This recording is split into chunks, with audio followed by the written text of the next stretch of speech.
My name is Patrick Kelly. I'm the co-founder of Eastern Connecticut Community Gardens Association / Get Growing Connecticut.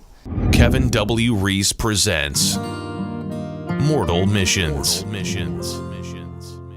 So tell me about the nonprofit gardens. We're an educational 501c3. I think it said that right, 501c3. We're going in. This is our third year. We're approaching 70 gardening components. Wow. It's intergenerational education, kids to the 39-year-old club. Sure. My mother's a member of that. She's 85. She resides out at a HEPA HUD-sponsored facility for elderly. So we want. I don't like how people take care of the elderly in our culture, our country. So they have a lot of wisdom from Victory Gardens and root cellars. And, sure. Canning and all that. So it's a very important asset to me. So we do. So anyhow, we got all these gardens going. It's earth-friendly means, striving eventually towards biodynamics and sustainability. So to me, to talk about earth stewardship principles and practices, I use the community gardening nonprofit as my platform. I want everyone to have a vermiculture bin under their sink, a compost inside, compost outside, multiple rain barrels. I wish there was no front yards. I wish front yards were edible front yards. That's right. So in the context of Alice Waters' Edible Schoolyard and guys like Will Allen and Joe Salatin and guy up in, what's his name, Elliot Coleman, Four Season Gardening, this stuff talks to me. And I've been composting since my dad taught me when I was 1971. I was 6 years old. I learned about composting. What's the advantage of composting? Well, 40% of our personal waste is compostable. So just reducing your carbon footprint, turning that into usable nutrients for something as simple as banana peels. All that. There's a do and don't list there. I do like usually a 7-to-1 ratio carbon to nitrogen.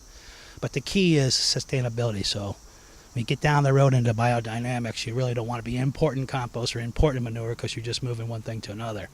But through effective succession gardening planning, companion planning, IPM strategies, we'll get to that. But I want to overwhelm people, and I'm still fine-tuning my philosophies. Okay. Just taking stuff that's out there and learning how to convey it under the KISS theory, keep it simple, stupid. Sure. So the main thing, I'm making a lot of move with the kids with this whole GMO thing, ties back into education about our food system. So when we do these gardens with the kids, we don't talk GMOs with them. But I try to influence their parents not to take them to fast foods, to drink water instead of high fructose corn syrups with your, caramel coloring with your Coca-Colas, which isn't so great. And it upsets me watching the Olympics. And you of see course. McDonald's. Sure.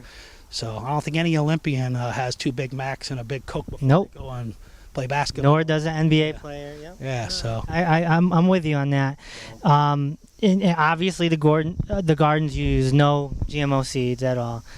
Is there ever a case where government or Monsanto comes and bullies in that situation? Well, in the garden, that's one place where no one can mess with us. And I don't know if all our methods are 100% foolproof. The cat's out of the bag with GMO, just like the labeling proponent that we're trying to get. See, the whole idea of this is label now, ban tomorrow. We need to know what we're eating.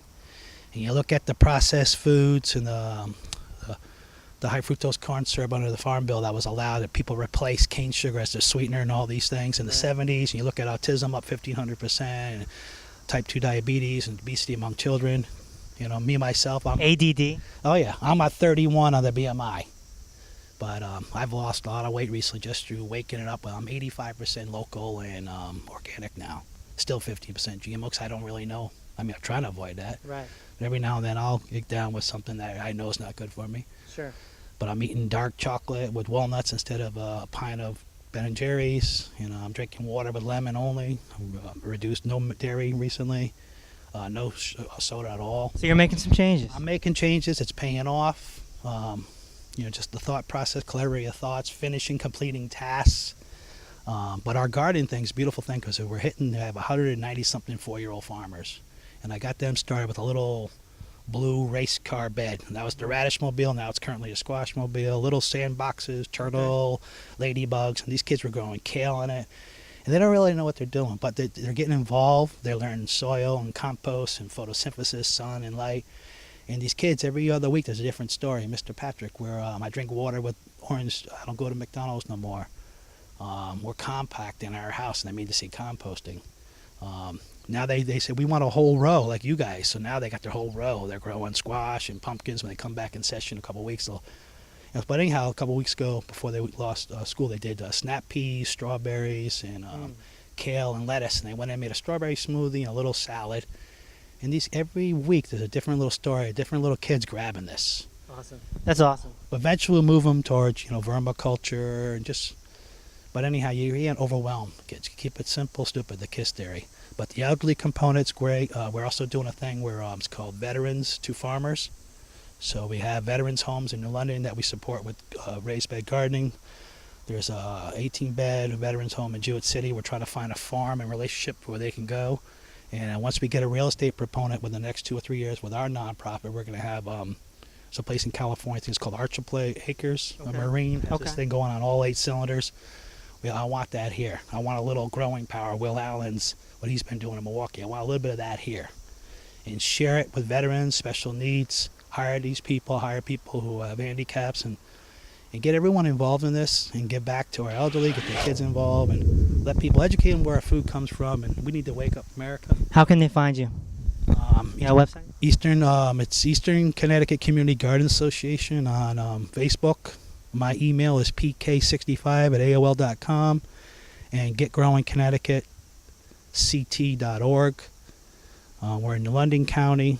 We're going north up Eastern Seaboard. We're going west, and I give advice to anyone wherever they're from. Try to be fair and impartial. And I'm learning. This is a big learning curve for me. This whole GMO thing. Sure. So that's the reason I led here today. Tara's an inspiration to me, and meeting Jeffrey Smith.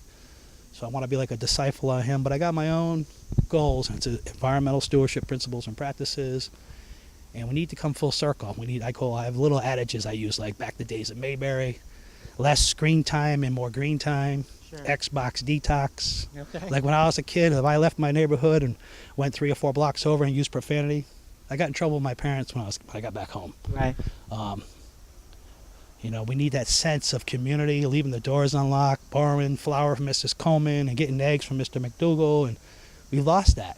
We lost that type of 50s, 60s, days of Mayberry mentality, and I think we need to bring that back. The concept of supper, that's going down. Family that eats together stays together. Yeah, you find out if little Johnny's doing drugs, or little Susie might be thinking about having sex before, at a young age, and all these little things can get ferreted out at the kitchen table, whether someone wants to go in the military or go to a trade or go for further education.